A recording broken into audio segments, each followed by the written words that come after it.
Hello everyone, it's so lovely to see so many of you joining us this evening, even though it's reading week. Welcome to our How to Network panel. My name is Tanisha, I'm the Vice President of the QM Bar Society.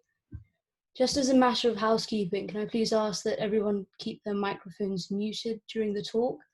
And if you have any questions, feel free to pop them in the chat box and we'll circle back to them if we have time at the end.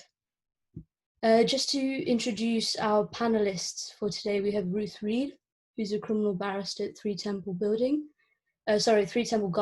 and the founder of Cake Counsel. We also have Alexi Norris, who's the Queen Mother Scholar and the president of the QM Bar Society. Before we begin, we would like to say a massive congratulations to Ruth, who today won the UK Bar Award for being a future leader of diversity and inclusion. It's an incredibly well-deserved achievement, and doing events like this is a testament to how much effort she puts in to help others. So if we're ready, would the panelists like to give a short introduction of themselves and then we can begin with the questions? Thank you for that introduction. Thank you for joining us to collaborate. I do have to say, I haven't won it. I was shortlisted. The events take place, I think the awards for this one are the 19th of November, so we'll find out then. But either way, it's really nice and really humbling to be shortlisted. It was totally unexpected. Someone just texted me and showed me a picture of it. So that's how I found out. My name is Ruth Reid. I'm a criminal barrister at Three Temple Gardens Chambers. That's where I did my pupillage. I started my pupillage in October 2016, so 4 years ago now. I started my pupillage at the Chambers, in which I'm now a tenant. I do practice criminal law, practically all criminal offences, including business crime and fraud, which sometimes is separated and counted as a slightly different type of crime, white collar crime. I do both defence and a bit of prosecution. I think it's really good to get a good idea of, both sides. How it works is very, very different depending which side you're actually on. I do have plans to diversify my practice, but I wanted to kind of specialise a bit more in crime before considering other areas. Networking is something that's really, really important to me. I think I learned as I went along. One of my first experiences was when I was at school, randomly passed a police officer who had taught a different class, wasn't my class, but me and my friends being nosy popped in after the class and spoke to him. And I remember he said, "It's not what you know, it's who you know." And I thought, what a weird thing to say, because I told him I wanted to become a lawyer. Fast forward a few years when I was trying to become a lawyer, and I really started to understand what he meant. Whilst the bar, in particular the legal profession, really shouldn't be the old boys club that it is, I do really see and appreciate when someone says who you know. It's very, very important to know, your academia, to know the law and the issues. But networking is a really, really, really important aspect of pursuing a career at the bar. That's why we still have the traditional dining sessions. That's why we still have a lot of networking events, because you get to know people and forge connections with them every day. When you're practicing and you're meeting with clients, that's also a form of networking. So it's something that we're really passionate about, that we think is really important at Cake Counsel, and which is why we love teaming up with Queen Mary Bar Society, because I feel that we share the same ethos with regards to networking and just encouraging aspiring lawyers to kind of meet and connect with peers and also established lawyers in order to learn some tips and tricks, not only about networking but about pursuing and advancing your career at the bar. So that's me for now, and I look forward to answering your questions later. Hi everyone, so my name's Alexi and I'm the president of the society. I think Tanisha did a pretty concise introduction of what I do and who I am. I'm the Queen Mother Scholar at Middle Temple. I'm also a law student and president of the society. I'm not sure if I said that already. I think Ruth has really covered all areas of how important networking is at the bar, especially the bar and like the legal profession, it is very much who you know, and everyone can kind of support you with that. So for instance, if you know one barrister, you kind of know everyone, because all barristers tend to know each other, because they're all kind of congregated into one area. So it's Temple, Holborn, near Chancery Lane as well. So there's a massive network, and they are pretty well aware of each other. But yeah, just to echo what Ruth says again, so it's really important to us and Cake Counsel. So after this session, we plan to have an inclusion networking event again next year. So we really want to help you in your opportunities this year, and we don't want COVID to impact yourselves. So we plan to do it virtually as well. So yeah, so just trying to support you where we can. And also, please let me know if I talk too quickly. It is very much a criticism of mine. I speed through, and in my head it's very coherent and makes sense, but to other people they're like, I cannot keep up with you. So just raise your hand if I'm talking too quickly, or put a thumbs up or something, just so I know. But yeah, that's me covered in a nutshell. Thank you so much, Alexi and Ruth. I think we'll dive straight in with the questions. The first going to be easing into our topic of networking. What is networking, and what is the point of it?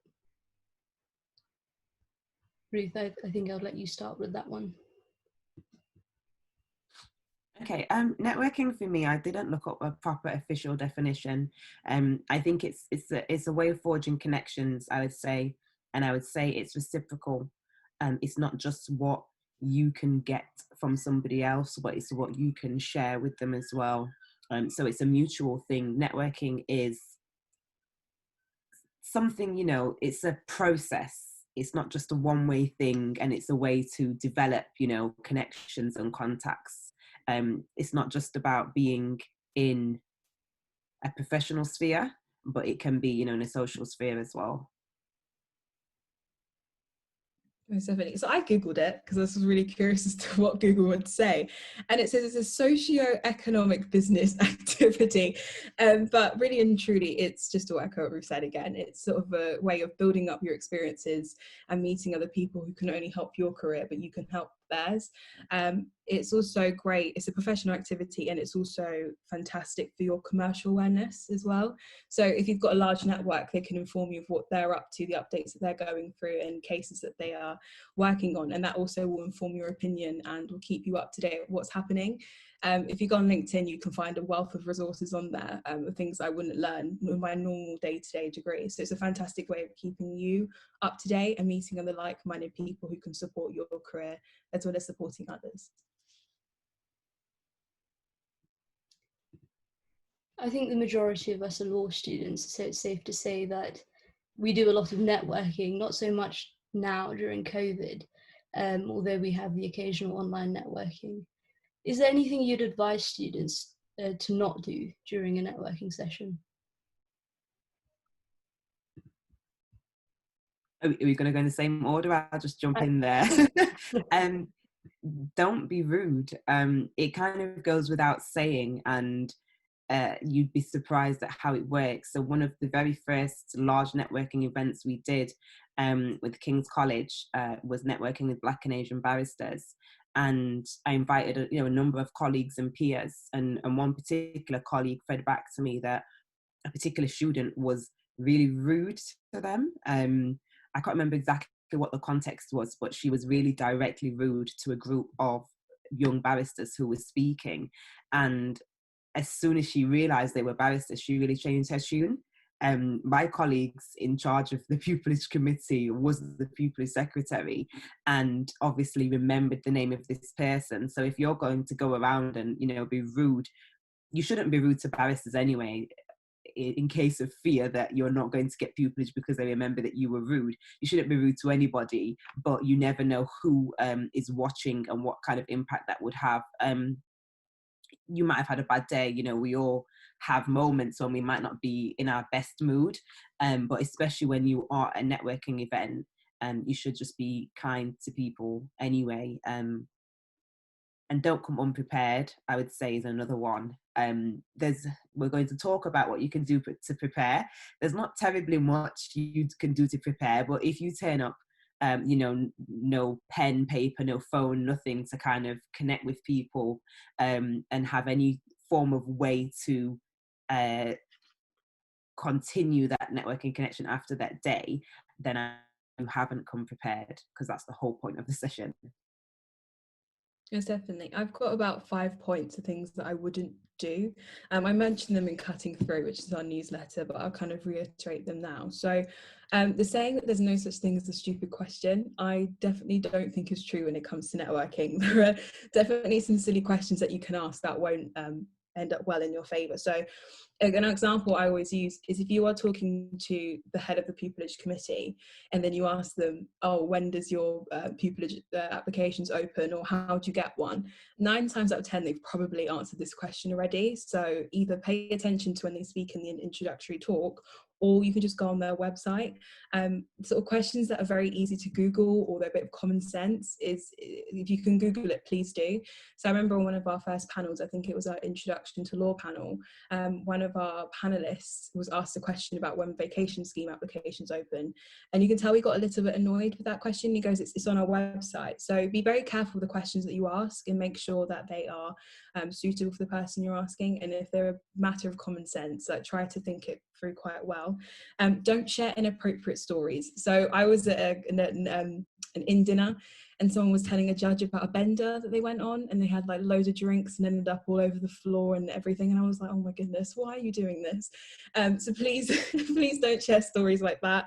Remember, it's professional. It's not a friend, it's not someone you just met as an acquaintance or anything like that. It's completely professional, so please stay professional. I wouldn't ask straight up for work experience. Every time someone does it, it's just so awkward. The barrister will just go like that. That's not really the response that you want. Try and build a rapport before you ask those sort of questions. Also, don't be silent, and also don't talk too much. So the person who dominates the conversation, it means no one else can talk, and it's not very nice.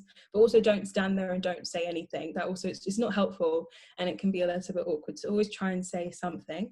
And to echo what Ruth said earlier, don't badmouth other people. So as I said before, the bar knows everyone. Every single barrister will know of someone, they all know of someone. And if you are speaking badly of another barrister, it's probably their best friend. It could be anyone. It could be another member of Chambers. It could be their friend from an inn that they met. You just don't know who people know. And also just don't badmouth others, even if they're not legal professionals, because it doesn't make you look very good. It makes you look quite negative. And it's just not a very polite thing to do. So those are my sort of 5 things that I absolutely would not do. And I don't recommend that you do them either. Thank you so much for both of your insights into that. We've just touched on what not to do during networking. What do you suggest we do? And so come prepared. It's very different now, networking virtually, but I guess it can be very similar. So, you know, I've got my pen and paper beside me, and I would suggest to have the same when you're networking in person. If you like to have a notebook, have a notebook. Sometimes people give you real gems. Sometimes barristers will give you their direct email address, or their LinkedIn and things like that. Have a means of noting that down. Have a means of noting down any hints and tips that you're given, whether that's on your phone or whether that's on a notebook.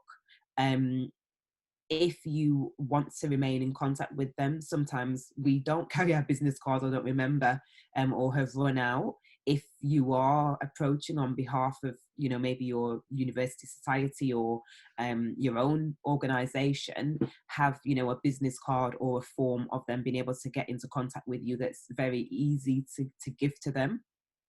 I would say as well, the opposite to what Alexi said now, look up the obvious questions. So if you're going to if it's a networking session that's followed on from maybe a lecture or a particular topic, or it's a networking session with a particular chambers, just do a little bit of research. So you're not asking, you know, the obvious questions, you know, do you work here? Are you a member? How do you apply for pupillage? Because you already know. So you can skip past that, and you can be getting the more quality questions, you know, what's the success rate of pupillage? You know, how long do you, or how often in the past few years have you taken on someone as a tenant who was previously a pupil? Those type of questions that you wouldn't get from their website necessarily. Prepare a few questions, whether, you know, not everyone is as confident to network.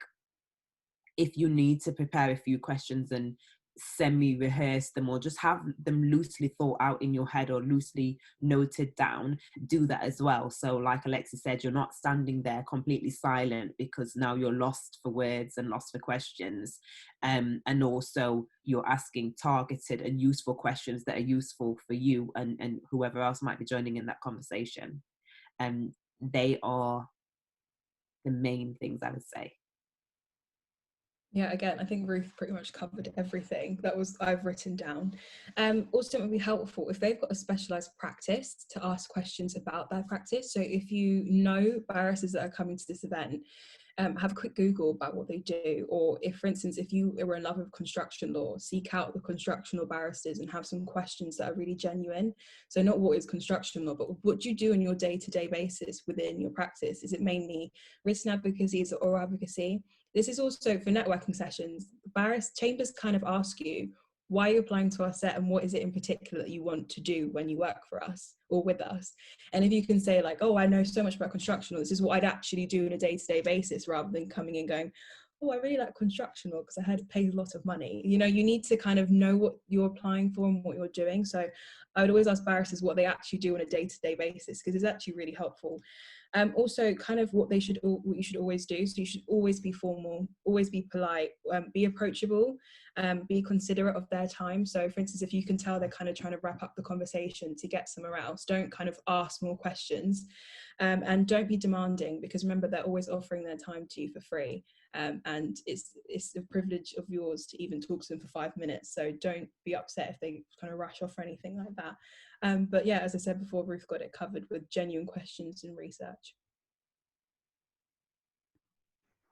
A bit more along the lines of our virtual way of life now. How would you suggest the best way to keep up and really make most of social media sites such as LinkedIn or Twitter? Okay, so it's at this point, I would like to tag in and introduce someone.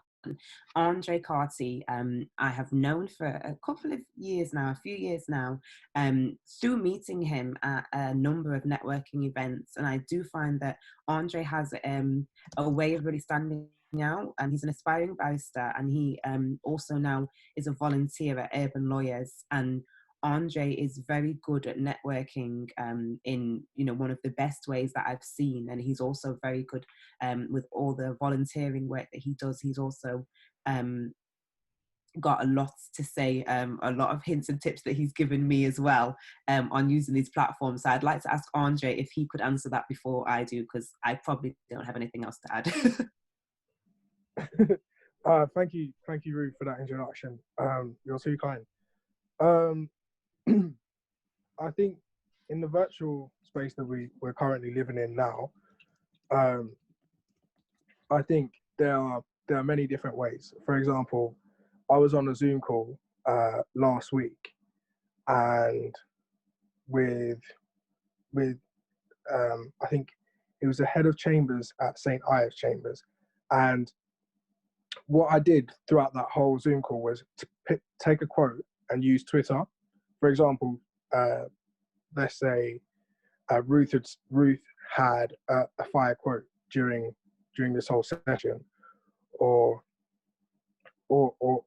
point of view. Then you quote it, you put it in Twitter, you tag Ruth, you tag all the societies involved, and then because you've done that, then you now build a relationship with Ruth. Ruth will see, oh, she's been tagged. And then, for example, if you're a student, you'll see, oh, Ruth, when the notification pops up on her phone, she'll click on your profile, and then she might follow you.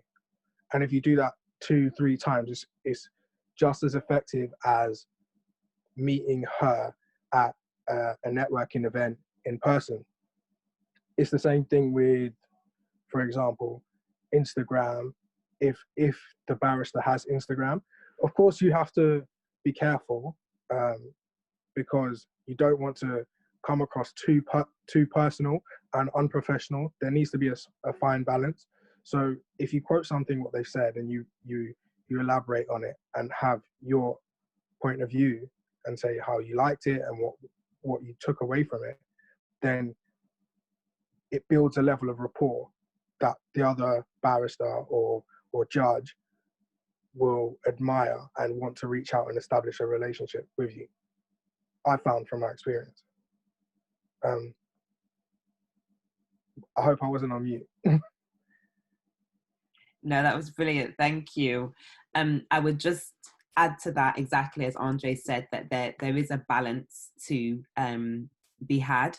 I do have an Instagram, a legal public Instagram that's a bit of my personality, but more. It started off showing my journey through pupillage. If you wanted to kind of repost something, I don't think I would mind it necessarily, but if you were just doing it for the sake of it, or doing it a bit too much, then that's when you've kind of not found the balance. The same with Twitter, like André said, if it's a useful, relevant quote, great. But if you're simply saying, don't force it, I would say, don't force it. So if you're just saying something for the sake of it, probably don't.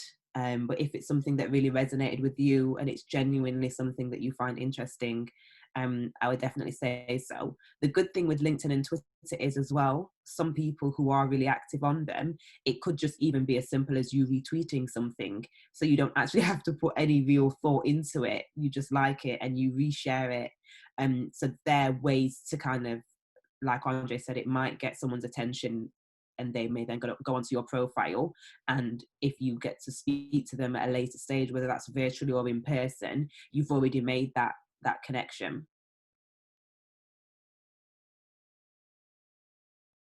I don't really think we have anything to add on that. You kind of really covered it. Are we kind of bleeding into question 5 as well? I feel like with the LinkedIn bit. Yeah. Just double checking. I think that was question 5. Yeah. Yeah. Okay. Fantastic. I was just double checking them. Oh goodness. So yeah, definitely. And with the LinkedIn, the issues, you don't want to post too much. That was covered. So there's some people that really will put up a status every day, and it kind of loses the meaning. I think you have to be quite careful with these platforms, as stated. But what I put for LinkedIn is, it's also quite helpful. So for instance, if you could write articles about areas of law or blog posts on like recent case law, that's always really great because it shows that you're keeping up commercial awareness, but it's not like a status of, yeah, this is what I did today. So it kind of helps others as well as helping you.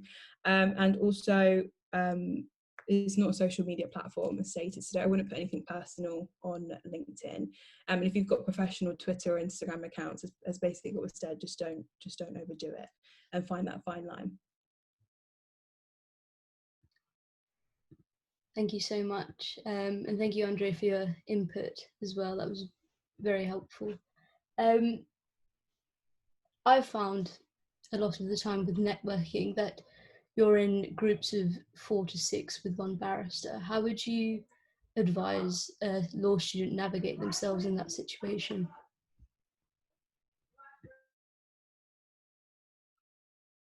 I think there's no hard and fast rule. It can be, especially because you're probably in a group with people that you may not know.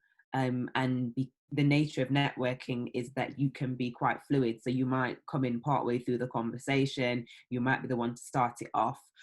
I would just say, again, like any normal social setting, if you go out for drinks with your friends or colleagues or anything like that, just be polite, don't be the hog, like Alexi said. And also, if you're just standing there, you may be getting some gems, to be fair. You may stand there and quietly observe and listen, but if you now have soaked up all that you can, don't ever feel afraid or embarrassed to politely excuse yourself and maybe move on to another group or head home, or do something a bit more productive.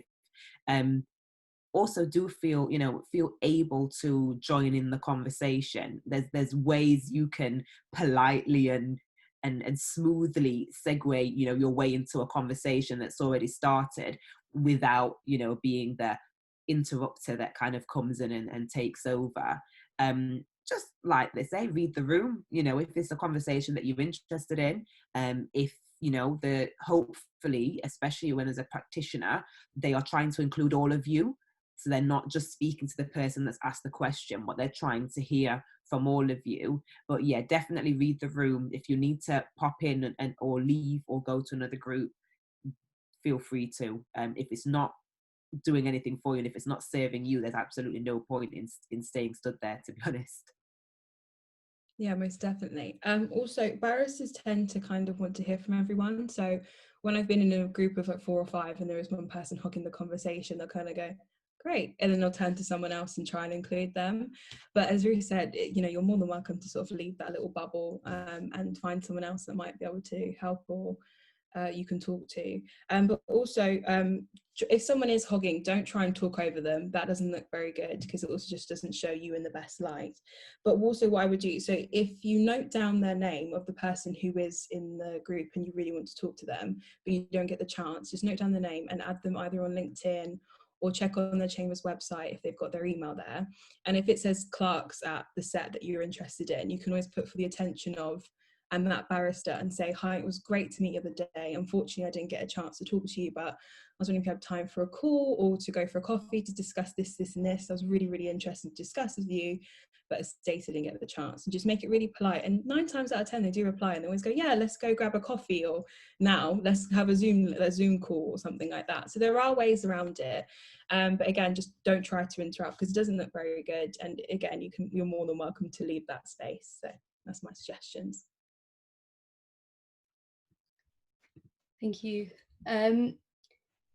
Could you both please share your most memorable networking experience? It could be either good or bad, but I know that I've had some bad ones. Yes, definitely. I was going to share a good one, and then I decided to share a bad one. I just wanted to tag from the last question. It was prompted by something Lexi said. And again, it's about connecting with people after the event. Don't feel like, this is my only ever chance to meet this particular barrister in this room for 25 other people. If I don't, force my way in and say something to make them remember me, I'm never going to get another chance. Reality is they might not remember you anyway because they've spoken with 50 other students that night and they might have had a bit of wine. I don't drink, but my memory's still not great. So, if I've met 56 students, I represent, hundreds of people each year. Day after day, it's a different client. So I may not directly remember you anyway if I'm speaking with you for 5 minutes. However, nowadays, internet phones, I'll have your name on an email trail or on a LinkedIn message, so it might stick a little bit more. Utilize it. When I was younger, I didn't do that. I did get a lot of business cards from barristers, lawyers, practitioners, and to be honest, I collected them and I probably still have some of them in the drawer. I didn't really follow up with a lot of them, and so I wasted a lot of opportunities. So like Alexi said, if you don't get to speak to them there and then, do follow up. If they've given you their contact details, they've given it you frozen. And now that I am qualified, the same has happened with me. A number of students will ask, for my details, and I'll never hear from them. But I appreciate that I did the same thing, and it's only, kind of a bit later on you realise what an opportunity you may have missed out on. So that was just a little side point that came to my mind. So my most memorable and my worst experience of networking, I think I was either 2nd or 3rd year at university, and there was an event that I went to, and believe it or not, although I do like to speak, I can be quite shy at times, and I was a lot shyer, less confident back then. And I went to this event. It was a panel event at the IMAX in Birmingham. And the speakers, there was maybe 2 or 3 main speakers. It wasn't a huge event, and we all had a little networking session in the concourse after. I'd gone on my own, so I had no friends or anybody to really speak with. Most people had come in, groups or 2s or 3s.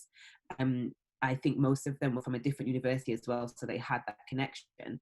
And there was a said group of about 3 students who were hogging this lawyer. And again, I wasn't an expert at networking back then. I stood a little bit back. I didn't, try and join the group necessarily. And I, slowly after a while, caught the eye of the lawyer. still, no real acknowledgement, and it effectively meant that I was standing there close enough but not quite enough, like a lemon, for about 10 minutes, and then another lawyer came and whisked this lawyer off, and then they just left. No acknowledgement to me, no, I see you waiting there. And I just felt like an idiot, and I was just like, you know what, I'm not doing this again. I'm Caribbean, so I did kiss my teeth, and I went up. And that was definitely something that stuck with me. And for me, it said not only a lot about the students, it also told me a lot about that lawyer, because he knew I was standing there. It's quite obvious I wasn't just standing there for the sake of it. And he didn't, say to me, why don't you come join the conversation, or I'll come and speak to you after, and didn't even acknowledge me to say, sorry, I couldn't speak to you, I have to dash now. And I just felt it was rude and out of order, to be honest. And so I make it a mission to try not to do that. You're not always going to get the time to speak to everybody, but a simple acknowledgement, knowing that you were once there, is all it takes.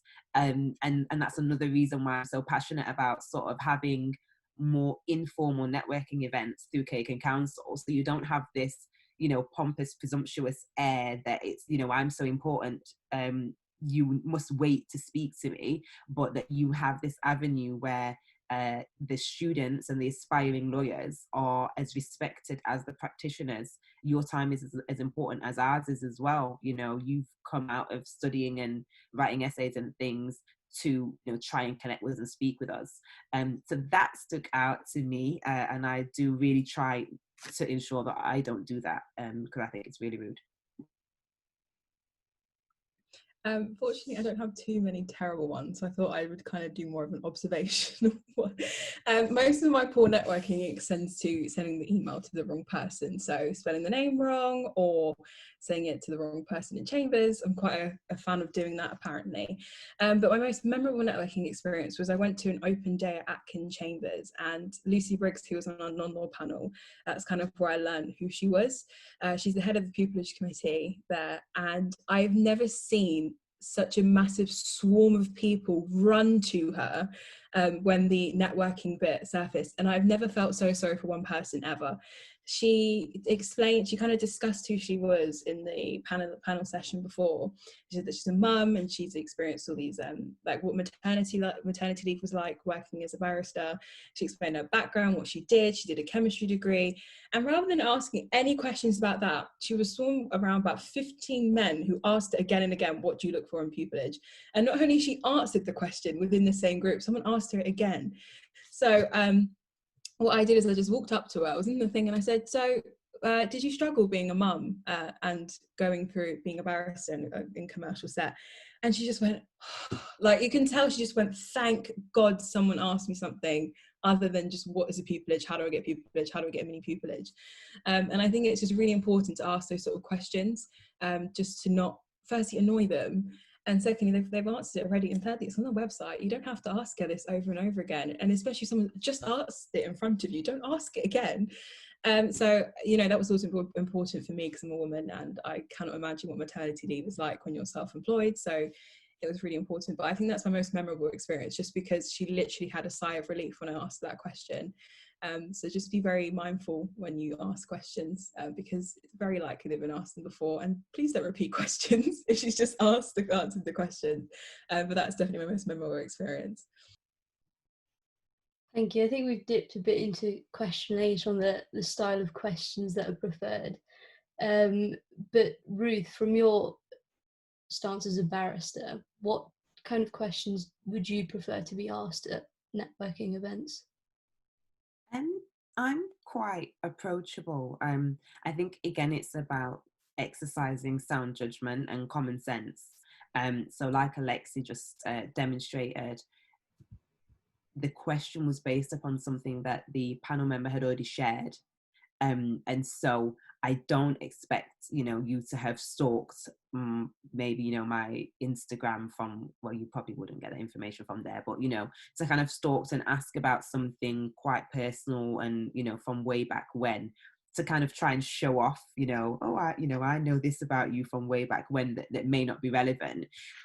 However, I would say that some questions may come up that may be relevant. So I'm a Christian, for example, and that has impacted my practice in terms of I won't do Saturday court, which is something that's quite popular during pupillage. It's not a secret. It might not come out at every event, but people may then ask me, you know, how does your religion overlap with your practice? I don't have a problem with that. I've been to other networking events. For example, I'm a Black woman. I've changed my hair, you know, like we change our socks. And so Black women will ask me, you know, how did you find having Afro hair, having your natural hair in the legal setting? So again, I don't really have a problem with that. When you're straying into, really personal things, just ask yourself, is it necessary and is it relevant? And is it appropriate, especially because you'll be in an open forum. So you'll be likely be asking this in front of a number of other people. And so, yeah, just ask yourself, is it necessary, is it relevant? And what do you actually hope to achieve from asking it? It's great to ask professional questions as well, but show a bit of personality. I always say, just like on your pupillage applications, it's great to know, all the professional things or the requirements you may need for pupillage or to join a particular set. But it's always good to, show that you're a human being and not a robot. So if you want to ask me a couple of personal questions as well as professional questions, absolutely no problem with it. Again, try to avoid the obvious ones that are on the website. So don't swarm us asking us, how exactly do I get pupillage at your chambers? You meet the requirements and you're assessed by a committee. It's not down to just me. So yeah, I would say a nice balance, but always just kind of exercise your judgment and your common sense.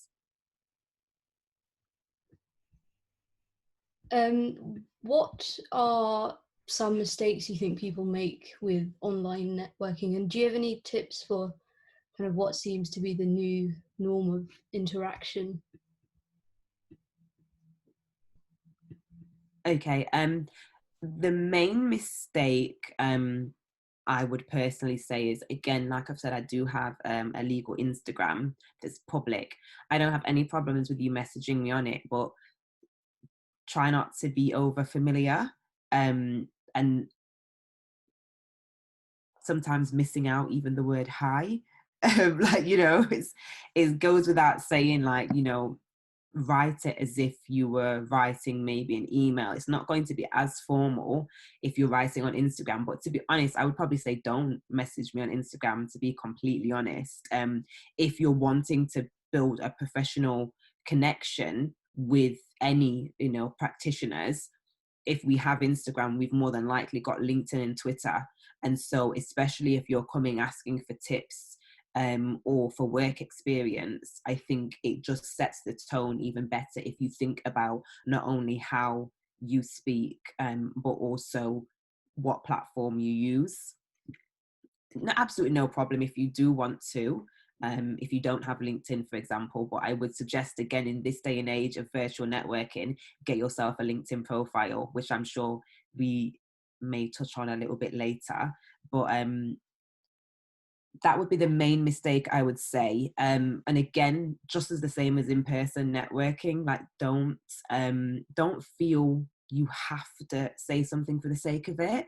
You may connect with someone on LinkedIn and you may say, good to connect, but you may not have anything to ask or to share at that stage.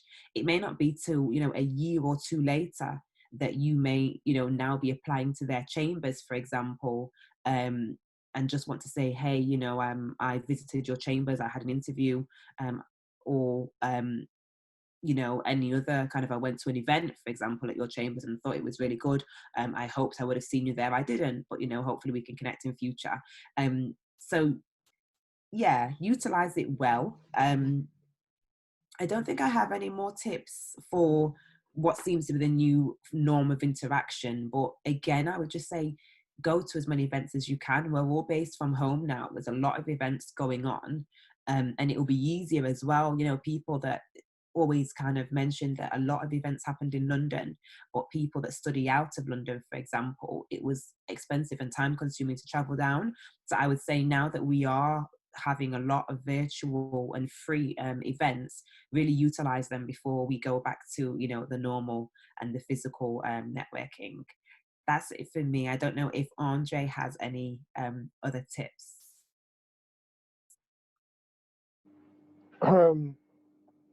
I think the best top few tips from me would be know who's on where. For example, know which proportion of barristers are on LinkedIn versus which proportion of barristers are on Instagram versus which proportion of barristers are on Twitter. It's very important to understand the legal sphere and the different platforms that each barrister is on.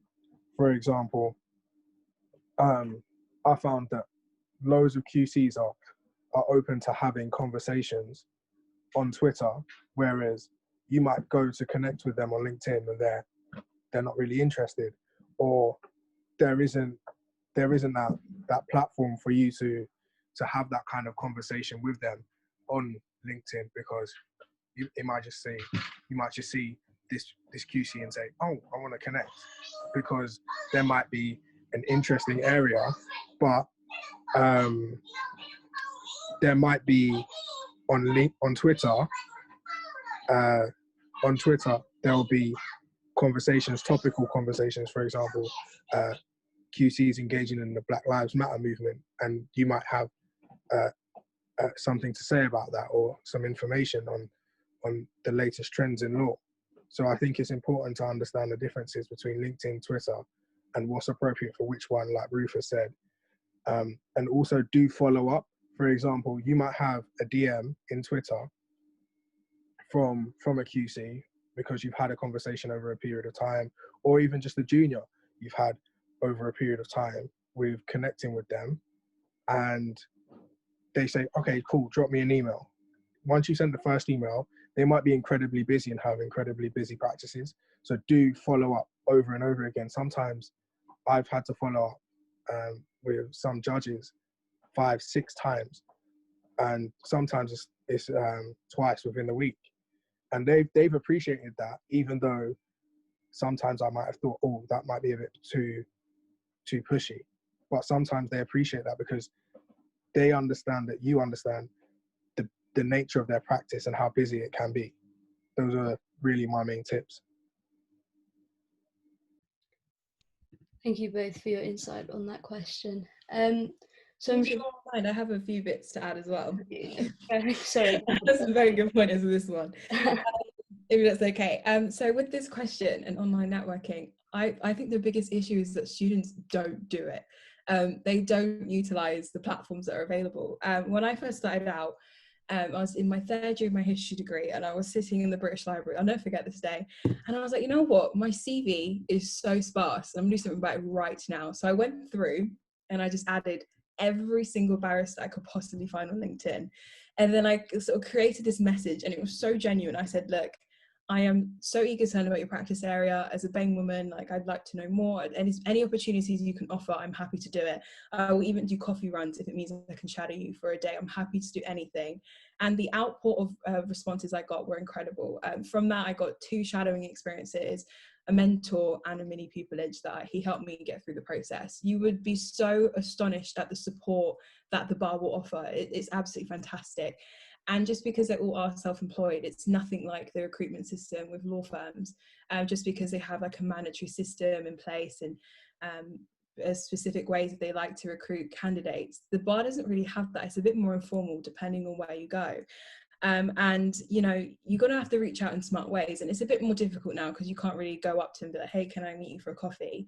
But still be smart with it. So I had so from that initial interaction I did, so from that I messaged Riaz Hussein QC, and he was like, yeah, let's set something up. I was like, oh my god, this is amazing, like, I'd love to work in your set, like, you're incredible. And then he didn't get back to me, so I was like, oh, devastated. So then he sent me a link to an evening about a CV review that you had to apply for.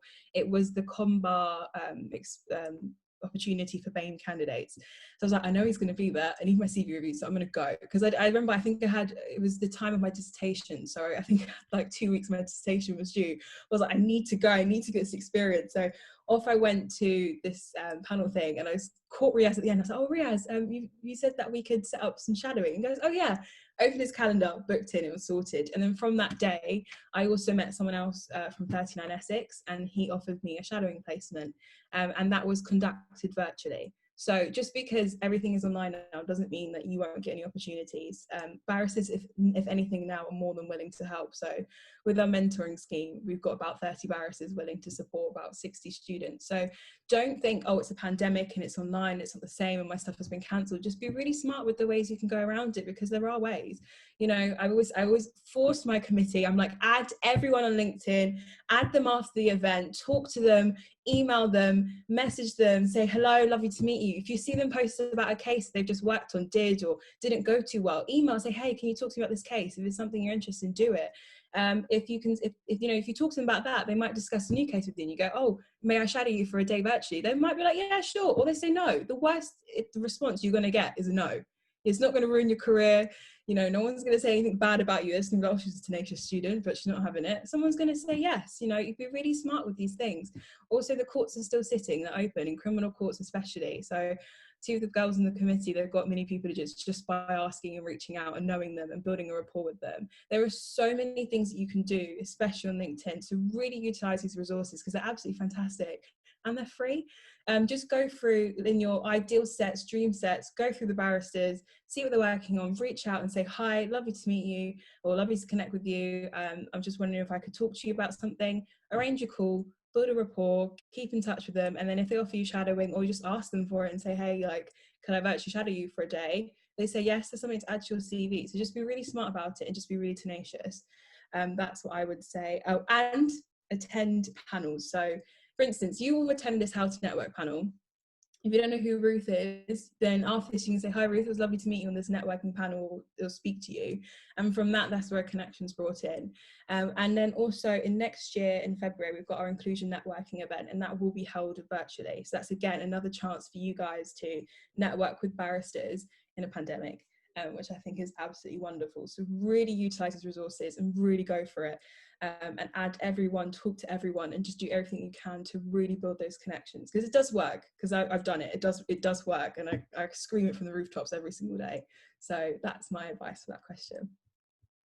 Thank you so much, Alexi, for adding onto the question. So I'm sure that quite a few of you in the audience either have had networking experience or maybe little networking experience. So panelists, have you got any advice to the audience of how they can prepare beforehand? I think it's similar to some of the things that we've said before. If it's a lecture, for example, on a specific topic, it might not be a topic you really know much about, but know the basics, Google the basics, try and learn a little bit so you're not totally lost in conversations, and also it could help you think of questions to ask. If you haven't already got a LinkedIn profile, get one. And so it will mean that it's much easier after someone tells you their name or that they're on LinkedIn, you can then, follow up that evening or the following day and just simply connect with them. Like I say, don't force it. If you don't have anything to ask them or to say at the time, don't, you're building a connection even still by connecting with them and having that avenue, that direct way of contact. You've still networked with them. What else would I say in order to prepare? Look up the panel members again. If it's a smaller event that only has 3 or 4 panel members, it's not many people to know about. So again, like Alexi said, they may have just dealt with a really important case, something that's going to be followed, something that's quite controversial or interesting, that's been quite widely publicized. And so again, if you already have that, you've got a little bit of an advantage in terms of conversation and questions.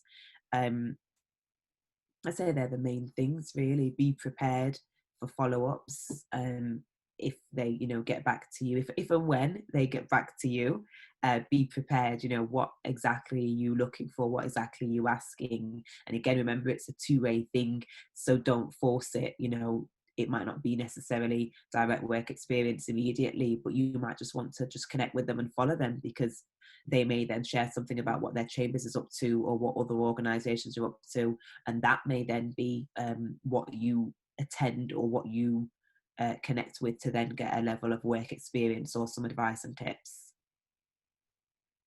Yeah, definitely. Also, I've just kind of put 3 things. So I said, what is the event? Who is attending? And what do you want out of it? I think those are the 3 most important questions to ask yourself before a networking event. Just because if you're, for instance, hate land law, I wouldn't go to a land law panel, if that makes sense. Like, really make sure you're using your time wisely and also using their time wisely as well. As Ruth said, who is attending, just so you can tailor your questions for who's there and get the most out of it.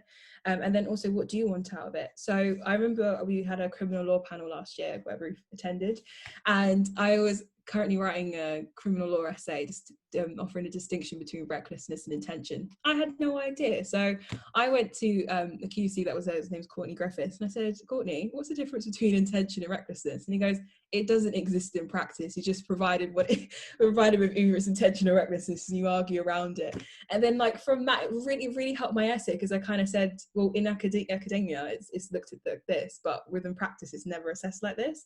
And it kind of offers those well-rounded views. So if you're going to a panel and it's on an area of law, it might be handy just to flick through your books before and to see, actually, what am I struggling with this? And it'll create really interesting conversations.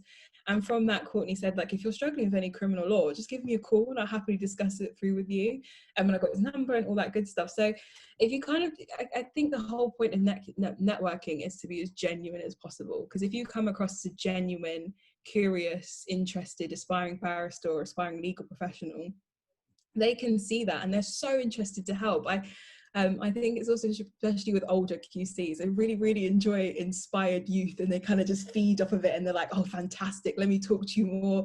They just really enjoy this. They really enjoy seeing really interested individuals. And I think if you come across like that in the networking sessions, I think that's how you're going to get most out of it. And I just say prepare, so know what you're walking into, so you know what to discuss. I think that's the most important thing.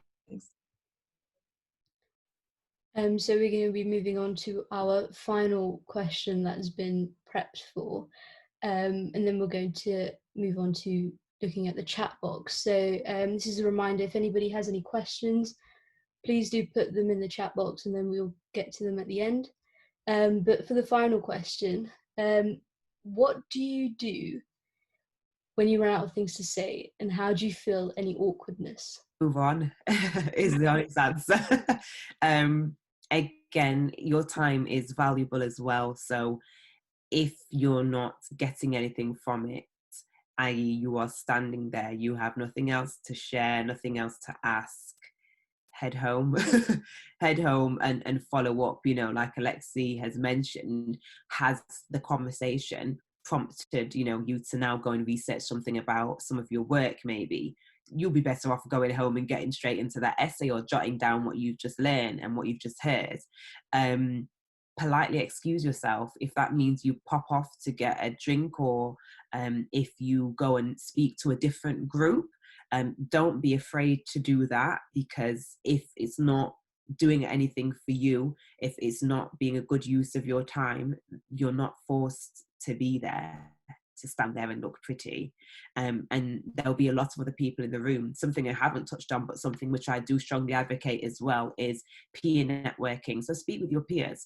If there's only a few panel members or practitioners and they are, you know, swarmed by other people, speak to somebody else in the room, because you can always learn something from somebody else. I really strongly advocate peer networking. You can speak to someone, you know, from a different university who may tell you about another event that's, you know, on an area of law that you're interested in. They may tell you about a mini pupillage scheme that's coming, you know, that's about to, the deadline's coming up and things like that. So you can learn a lot from your peers as well as those, you know, a few steps ahead of you. Definitely. I just put happens. It just happens. You know, you can't talk to someone for very long who you've just met. It's really difficult, especially if there's a massive age gap, or, you know, there's not much conversation flowing. I just say thank you for your time. And as Tanisha pointed out earlier, before the this meeting started, she said, I go and refill my drink, even if it's full. I just think that's a really handy advice.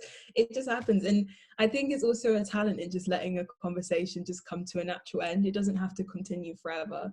But I'd love to hear what André would say about this as well. I always just leave it as it is and let someone else talk. There's times where that's happened, and I've been in the room with judges, and it's just all judges, and I'm the only student, and it's almost bizarre, because it's a weird experience, because not only am I the only black guy in the room, like it's just wild, because they're talking about things and then they'll just stop. But it's not necessarily, sometimes it feels like an awkward silence. However, what may seem awkward initially for me when I first started networking was what I've later learned to realize is almost confidence. It's being able to be confident with silence, and not necessarily feeling the need to fill the gap. Definitely in oral advocacy, it definitely will help and assist any competitions, mooting competitions, applications that we all do as aspiring legal professionals. Being comfortable with silence is something that comes with the profession itself. And if you are at a networking event and that happens, like it did with the judges, I just paused and I looked at everybody around the room, made eye contact, and then I either asked a question, and I was just, so how was your weekend? Something similar like that, or does anyone like sports? Simple things. It's just about being a genuine person. Definitely is what Alexi said. It's like the more genuine you are, the better relationship you will have with the professional, and you never know, before you know it, you'll probably be golfing with them or something strange like this. Thank you so much. I think we have two questions in the chat box which are quite similar, so I've merged them together, both on social media. So if you have a personal page that you use to communicate with barristers or legal professionals, what are some of the things that you shouldn't post? How do you keep it professional? And do you recommend creating a separate account? Again, it's sound common sense. When we think about the bar, we think about a level of professionalism. We think about ethics and the code of conduct. And one of the major codes is, one of the major rules is not to do anything that could bring the profession into disrepute. And so that means give us all a bad name. And so if you have some really wild views that you are publishing all over public social media, if you're attacking people's characters, and being really, really obviously disrespectful, and it's all for all to see online, it doesn't disappear anymore. I definitely know people who have had pupillage interviews where old tweets have been pulled out from an account that they don't even use anymore. And so age and maturity, the old you back then might be different to the you now. But if you have some questionable tweets or posts, I'd say first of all, go and delete them, deactivate that account. You might want to start afresh. Don't be afraid to be yourself, though. Of course, you can share things that you're interested in, but again, just always do have that. You just remember that with anything online now, a lot of people have access to that. So it's not a simple thing of just, sharing something in a group chat anymore. Things online have a way of getting out. And so be careful. If you, want to share, you've been out for drinks and things like that, again, what's the purpose of, if it's something showing you plastered on the floor in the middle of the street, does that help you in any way in terms of wanting to advance the professional side of your life? If it's a bit of a joke, you can keep that between you and your friends on WhatsApp. the best way to keep them professional, keep it professional. If that's what you're using it for, then you want to have a professional-ish looking picture. I'm not saying you have to be in a three-piece suit, but if you've got one of the famous Instagram sideways poses and you're pouting, and that's not going to be a professional look, is it? If you want to have to be taken more seriously and more professionally, think about how your picture is, think about what your bio says. I never say take away from your personality. Don't have it just all about law and all about everything, unless that's what you're going for. I wouldn't necessarily recommend creating a separate account. I've done that and it's not easy. It means that from time to time now, my public legal account may get abandoned because I'm posting on my personal account and vice versa, but it's because I had my personal account previously. If you want to do that, but I think you'll find you'll struggle to balance the two. Again, think about if you need all of the different platforms as well. I have most of them now, mainly because of Cake Counsel, as well as the blog that I used to do or still do. If you are more comfortable with Twitter because it's mainly words, that's fine. If you are more comfortable with Instagram because it's mainly pictures, that's fine too. And don't feel that you have to have a professional Instagram or Twitter. What I would say in terms of having any form of professional account would be to have a LinkedIn. And so again, have a decent professional looking picture, have a professional bio. I think LinkedIn tends to lend itself towards professional articles anyway, but don't put up stupid statuses if you don't want them to be taken and read in that way or and potentially used against you. Yeah, definitely. I can literally attest to everything that Ruth has said. I don't have a professional Instagram. I get follows from people like budding law students, I think because of the title that I have now. So, and I just have to ignore it because sometimes my Instagram isn't the most professional place. So just remember to keep if you have a personal platform, do keep it personal. I have a professional Twitter because Twitter's a fantastic news resource for law, and I find out a lot on there. It's also great because I'm interested in licensing, planning, environment. So with all the government licensing laws and everything changing constantly, I find it really helpful to be on there and to keep up with human rights. I have obviously LinkedIn, which is I can't praise LinkedIn enough. I think it's absolutely fantastic, and I say this all the time. I don't think students are using it to its full capacity. But yeah, I just keep it professional. I also don't post anything political, just because politics, especially right now, is so divisive. Even by saying something as simple as free school meals, that is even a very contentious issue right now. So, and you never know potential clients, their opinions. And I think as a barrister's job, it's always to be very neutral. You never know who you're going to represent. You never know who's reading what. So always keep that very separate to your line of work, because your line of work is simply law and you are to follow it and advocate for it and argue with it or against it. So don't have anything on there that's contentious or could be easily misconstrued. Just keep it to what you're interested in, and as Ruth said, just keep it professional. That's my advice for it. I think we have one more question that's popped up in the chat box, so I'm just going to read that out. So when legal networking, what is the best type of information you should try and get from a barrister?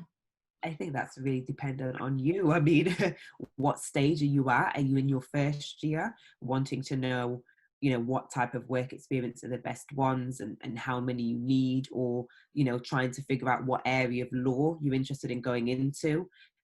Are you someone who is on their second round of applying for pupillage, feeling quite demotivated and just needs that motivation and, some inside stories of people who maybe, had a few years of applying before they were successful in obtaining pupillage? So I think a lot of it will be down to you as an individual. And so I would say to try and cover that question, no matter what stage you're at, it would be try and get something specific to your circumstances. So something useful that's specific to your circumstances.